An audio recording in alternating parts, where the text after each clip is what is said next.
we have to talk about this other thing, right?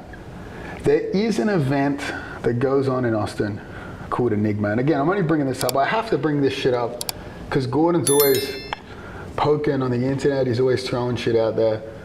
Most of the time it goes absolutely awful for him. You know, he enters a battle of wits and he's completely unarmed. You know, at some points I wonder if he's like, for his sake, I wish he was playing a character. Because it's one of the most, trying to understand the way his brain works and processes the world is one of the most fascinating things ever. You know, like sometimes I think that he's baiting me this hard with the way he behaves. You know, like I'm thinking like, fuck, is this the next level troll? Because some of the stuff he says is so like, it's got to be satire at some points where you're like, this guy can't be serious with this shit. Like, is this Matrix level? Like, I think I'm fucking with him, but he's actually running the long game. He's laughing at me taking the bait or something because it's too easy. It's too easy at this point where he'll throw a comment out. No matter what he says, no matter what happens, he's like, haha, I beat you. That's the extent of our interactions. And it's like, I think this could go on until the end of time. This could go on until one of us has a heart attack in our mid-30s from, again, overuse of anabolic drugs. I got a head start on him with the cocaine, but obviously the anxiety and stress in that man's life is going to bring him to an end much sooner. But again, he's talked shit about us at this recent Enigma event, right? I don't mind really when he talks shit about me. Like, I find it pretty, again, like I just said, it's pretty entertaining. But when he's talking shit about the guy, just innocent guys in the team and stuff, it's like, it's kind of like, I think in poor taste, you know what I mean? So Enigma, John puts up a post, he's like, we went 6-0 at Enigma, New Wave went 6-0. Gordon posted about how they beat us at Enigma.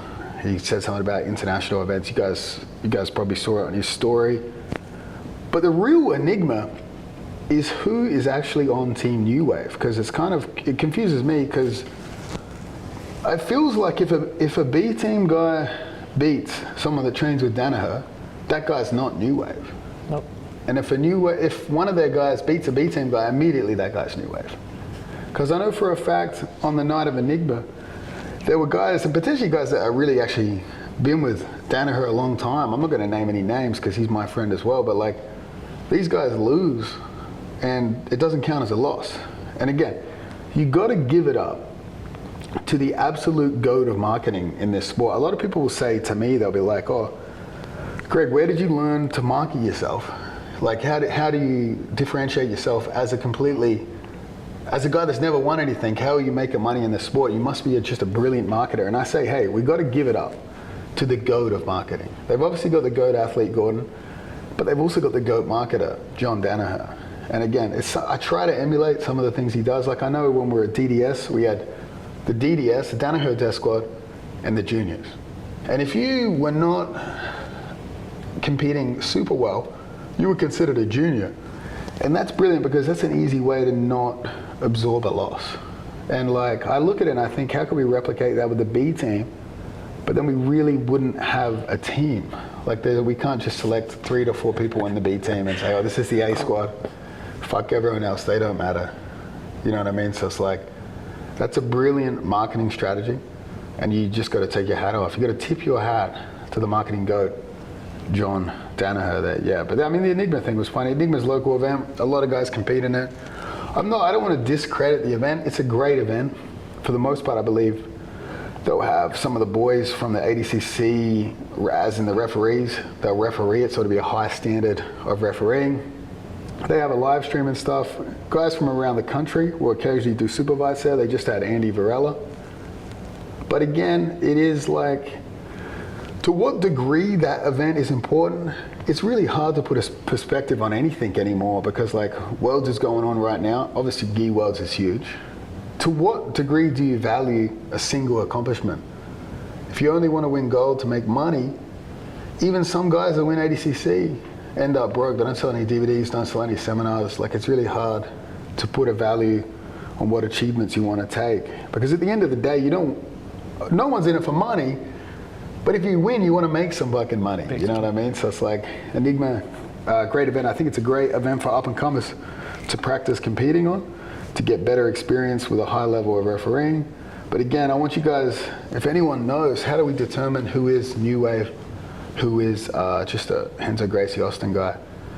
And speaking about that, right, we had something happen recently. I don't want to throw too much shade at this individual, this Dominican individual, but obviously to train with New Wave's exclusive, super exclusive. Hard to get into Roca, their private training facility. They have Renzo Gracie Austin, Roca training facility.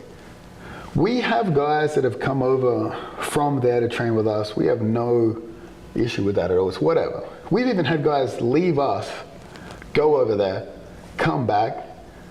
Again, no issue. Go. I mean, if you're paying, go wherever you want to go. You know, like we don't really care. But I believe, from what I understand, we did have someone try to train at both places at the same time, and they received a message from one of the big dogs over there saying, "Hey, don't come back. If you train at B Team, don't come back." What that has created is a situation where if you were to train with B Team and then you want to go to Renzo Gracie Austin later, it's going to be very difficult for you. So we've had this guy recently, and again, this is a Haitham Rida situation. So we had this viral video. Haitham visited us a year ago, or maybe like 9 months ago, right? He has obviously joined the team now. 9 months ago, he visited us, and he hit the exact same foot sweep on a guy that he hit on this burglar that tried to break into his car. Takashi Hirai, the burglar sweep. Again, coming soon to BJJ Fanatics. But we had this incredible viral video. Haitham comes back, so we share the video again. And this guy starts putting in copyright claims, and he's messaging people. He's like, "Oh my God, guys, can you take it down? I can't let John Danaher see it. This is gonna affect my career." So a guy getting really upset that we're just sharing videos, and he's putting copyright claims in. But when you walk in the door to B Team, we don't just have a regular waiver. You sign away. Obviously, you sign something that says if you get injured in here, you take responsibility for it. But we also have something in there that says that we own the rights to the footage, and basically you can't film in there. But this guy is so upset that there's video footage circling around of him getting beaten up at B Team. And again, it's not no skin off his back. Haitham Rida, African god, taking out this Dominican guy that's probably 145 and not really a high level guy. Yeah. But this guy's putting in copyright claims on our Instagram videos, and it's just like, quite frankly, I mean, I understand why he's doing it, but I would find it embarrassing. We have had other guys come in, train with us, take pictures with us. Next trip they come back to Austin, they go back in time and they delete those pictures. If you are one of those guys, I don't mind, like obviously, if you go there, you're gonna get great training. There's no doubt about that. You are gonna get great training. I won't comment on anything else. You are gonna get great training. But you shouldn't really behave like that's kind of embarrassing, you know, like just own it. Like if you're a talented athlete, John will accept you, even if you've been to B Team. So I think just, I mean, it does make us laugh. This latest saga with this Dominican guy is fucking honestly hilarious. He's so upset that we're sharing the video. He thinks it's a personal attack on him. Yeah. Now it's personal attack for sure. Now it's become a personal attack because we could post this every day. We could post this every day. It's a good sweep, man. It's a good sweep. Yeah, you gotta give it up, Murray. It is a beautiful sweep by Haitham Rida. Actually, in fact, you probably helped him clean up the streets of Austin. You actually helped him make this a better place because again, him practicing on you allowed him to hit it on the burglar, and the burglar maybe even had better defense. He did get back up. He did get back up. Eventually.